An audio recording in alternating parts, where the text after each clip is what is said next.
Lucu loh, kamu tuh waktu awal-awal kita kenal, aku cerita, aku hari ini ngapain, aku journaling, aku meditasi, terus kamu bilang, meditasi tuh kayak apa sih? Gue nggak bisa. Nanti kalau ketemu ajarin ya. Nggak Terus diajarin. speak aja ya. Halo, kembali lagi bersama kami, Hani. Radit, Episode berapa ya ini? ini episode ke-624 ya, kalau nggak salah. Wow, banyak. Ya. Tapi yang 623 nggak bisa tayang. Ya gitulah hari-hari ya. Gimana kamu kemarin 10 hari nggak ketemu aku? Karena 7 harinya berkegiatan dengan dalam, jadi kayak 3 hari nggak ketemu rasanya. Ya 3 hari nggak ketemu, oke, ada kangennya dikit. Ya tapi nggak apa-apa. Lumayan sih kita kayaknya nggak pernah berpisah selama itu dan tidak bisa berkomunikasi ya. Cuma kemarin jadi spesial karena kamu mengikuti apa sih? Sampai nggak bisa kontakan. Tapa Brata. Apa tuh?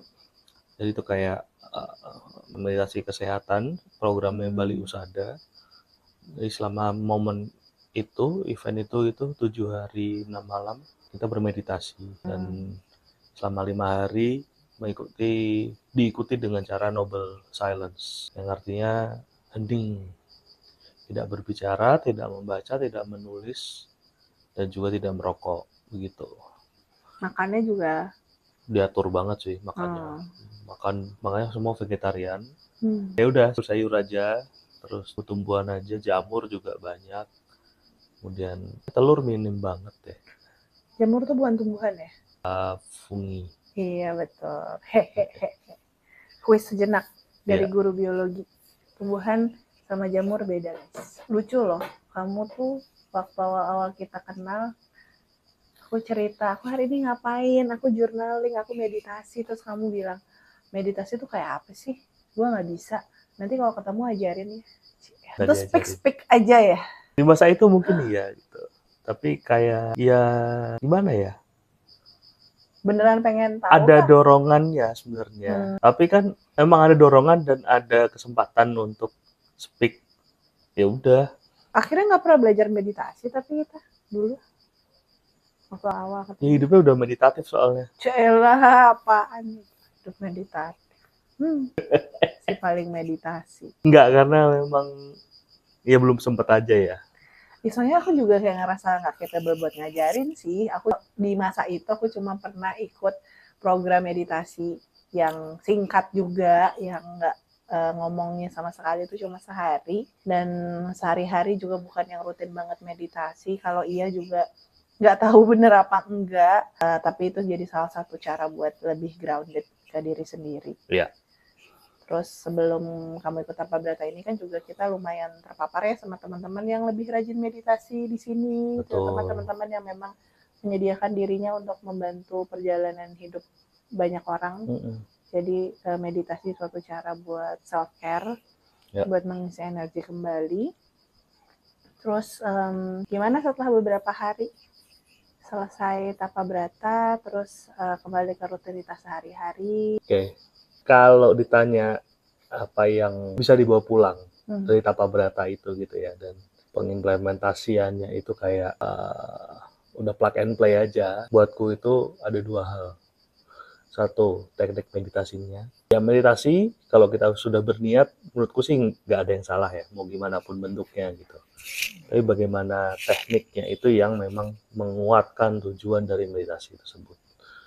Nah, di sini satu tuh tekniknya belajar bagaimana bermeditasi dengan tujuan kesehatan. Dengan tujuan kesehatan, simpelnya adalah menciptakan pikiran yang harmonis, outputnya untuk kesehatan kalau di Tapa Brata kemarin. Tapi buatku, pikiran harmonis itu sebenarnya bisa kemana-mana. Impact berikutnya adalah kesehatan. Namun sebelum itu banyak yang bisa diwujudkan dari pikiran harmonis ini.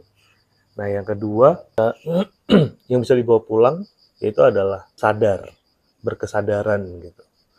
Pulang dengan berbagai macam ilmu yang diberikan di sana, berbagai macam pengalaman, kemudian saat itu memunculkan setiap hal dengan sadar, melakukan banyak hal dengan sadar, nggak hanya halnya saja ya, tapi bagaimana emosi, rasa itu dimunculkan dengan sadar, dikelola dengan sadar.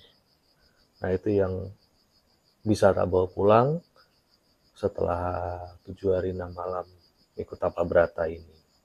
Buatku sih begitu, dan harusnya itu sudah jadi satu hal yang powerful sekali ya untuk berikutnya menjalani hari-hari gitu. Terus kamu kalau meditasi, apa yang mendorong sih terutamanya? Biasanya aku meditasi kalau aku merasa pikiran aku udah mulai keruh, kayak banyak pikiran, cabang, kayak kalau buka laptop tuh ibaratnya kalau pikiranku seperti laptop, seperti tabnya ada banyak. Terus aku bingung sendiri apa yang harus difokuskan. Di situ aku merasa terundang untuk at least diem aja dengan diriku sendiri. Dan buatku sangat membantu fokus pada nafas. Tarik nafas yang dalam, rasakan udara masuk, hembuskan, rasakan udara keluar. Yang mana sering juga aku kasih panduan seperti ini ke klien-klienku yang aku dampingi, atau kalau lagi mau workshop, di awal workshop untuk lebih grounded, karena kan biasanya datang dari mana-mana, terus abis ngerjain ya aku terapkan juga lah ke diriku sendiri ketika aku ngerasa melayang kayak layangan putus gitu, kayak terbang sui nggak jelas gitu. And I want to come back to myself. Itu aku meditasi, fokus sama nafas, dan karena dulu belajarnya tekniknya adalah fokus pada indera, jadi apa yang didengar, apa yang dirasakan di kulit gitu. Itu membantu. Kayak sekarang nih, nggak tahu terdengar di mic apa enggak, ada suara jangkrik, krik gitu. Ada suara kipas. Itu sesuatu yang aku bisa jadikan anchor selain nafas. Gitu. Ya memang kalau teknik meditasi itu pasti rasanya sih puluhan bahkan ratusan mungkin ya. Kalau dicari semuanya mungkin mengarahkan kita untuk satu tujuan tertentu gitu ya. Dan memang semua meditasi akhirnya membuat kita menjadi grounded, membuat kita bisa ibaratnya tuh kayak apa ya, jadi kayak balik lagi gitu loh ke diri sendiri, balik ke diri dan udah siap untuk menjalani hari lagi, aktivitas lagi gitu kan. Meditasi menurutku itu salah satu sarana latihan yang sangat baik untuk kita mendapatkan mindfulness. Oh, oke. Yang tadi kamu sempat bilang tentang berkesadaran. Hidup saat ini, di titik ini gitu. Bukan terpaku sama apa yang mungkin terjadi di masa depan. Bukan berkubang sama apa yang terjadi di masa lalu. Ada dua sih yang buatku menjadi sarana latihan yang sangat mantap, meditasi sama yoga. Terutama kalau yoga bisa merasakan otot-otot, sendi-sendi, ini yang lagi ketarik nih. Inhale, satu gerakan, exhale, gerakan berikutnya. Gitu. Jadi lebih tubuh aware sama momen saat ini. Meditasi juga, even ketika ada pikiran yang muncul, aware bahwa ada pikiran muncul. Ada rasa yang muncul, aware sama rasa, sama sensasi tubuh gitu. Dan betul-betul rasanya seperti melatih otot ya, melatih otot lebih bisa mindful. Gitu. Dan sebenarnya meditasi juga sama kan, kita juga lebih, kalau tadi dibilang yoga kita pendekatannya ke setiap gerakan itu merasakan ototnya sedang kontraksi atau tegang seperti itu.